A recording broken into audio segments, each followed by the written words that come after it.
Golden age home care উত্তর America Bangla vision সংবাদেই আপনাদের সাথে আছি জেবা রহমান।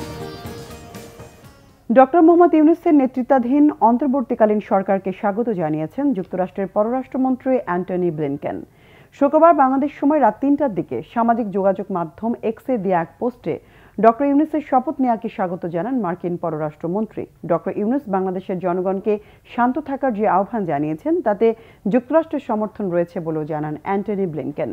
এদেশের জনগণের গণতান্ত্রিক ও সমৃদ্ধ ভবিষ্যৎ নির্মাণে বাংলাদেশের সঙ্গে যুক্তরাষ্ট্র কাজ করতে প্রতিশ্রুতিবদ্ধ বলেও জানান তিনি। এর আগে ডক্টর ইউনূসের প্রতি সমর্থন জানায় মার্কিন পররাষ্ট্র মন্ত্রণালয়।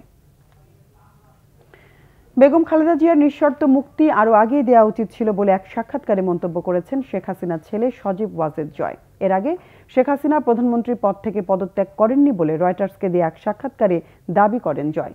নতুন অন্তর্বর্তী সরকারকে আদালতে চ্যালেঞ্জ জানানোর ইঙ্গিতও দিয়েছেন তিনি। শুক্রবার ওয়াশিংটনে রয়টার্সকে দেয়া এক সাক্ষাৎকারে জয় দাবি করেন শেখ হাসিনা একটি বিবৃতির মাধ্যমে পদত্যাগপত্র জমা দিতে চেয়েছিলেন, কিন্তু আন্দোলনকারীরা গণভবন লক্ষ্য করে পদযাত্রা শুরু করলে তিনি পদত্যাগ করার সময় পাননি, এমনকি দেশ ছাড়ার আগে গোছানোর সময়ও পাননি শেখ হাসিনা।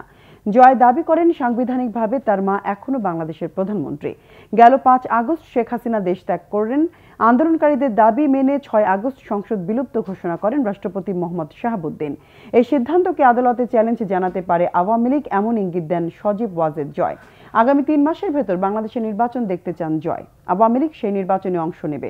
ক্ষমতায় আসতে না পারলেও বিরোধী দল হিসেবে রাজনীতি চালিয়ে যাবে আওয়ামী লীগ, এমনটি জানান শেখ হাসিনা পুত্র। এবার ভোটের লড়াইয়ে তীব্র প্রতিদ্বন্দ্বিতাপূর্ণ ৩টি অঙ্গরাজ্যে ডোনাল্ড ট্রাম্পকে পেছনে ফেলেছেন ডেমোক্রেটিক পার্টির প্রার্থী কমলা হ্যারিস। এক জনমত জরিপে উইসকনসিন, পেনসিলভানিয়া ও মিশিগান অঙ্গরাজ্যে এগিয়ে আছেন কমলা। নভেম্বরে আসন্ন মার্কিন প্রেসিডেন্ট নির্বাচনকে কেন্দ্র করে এই জরিপ চালিয়েছে নিউ ইয়র্ক টাইমস ও সিয়েনা কলেজ। ৫ থেকে ৯ আগস্ট পর্যন্ত চালানো জরিপে অংশ নিয়েছিলেন ১,৯৭৩ জন। শনিবার প্রকাশিত জরিপের ফলে দেখা গেছে ওই ৩ অঙ্গরাজ্যে ট্রাম্পের চেয়ে ৪ পয়েন্টে এগিয়ে রয়েছেন কমলা। কমলা যেখানে ৫০ পয়েন্ট পেয়েছেন সেখানে ট্রাম্পের পয়েন্ট ৪৬। নির্বাচনে জো বাইডেন প্রেসিডেন্ট প্রার্থিতার দৌড় থেকে সরে দাঁড়ানোর পর এই প্রথম ৩ অঙ্গরাজ্যে উচ্চ পর্যায়ের জনমত জরিপ চালানো হলো।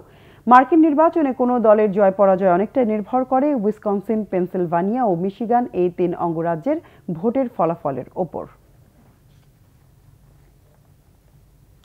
দর্শক, এ ছিল এখনকার মতো। আগামী বুধবার বাংলাদেশ সময় সকাল ৬টা, মঙ্গলবার নিউ ইয়র্ক সময় রাত ৮টায় উত্তর আমেরিকা বাংলা ভিশন সংবাদ দেখার আমন্ত্রণ রইল। এতক্ষণ সঙ্গে থাকায় ধন্যবাদ।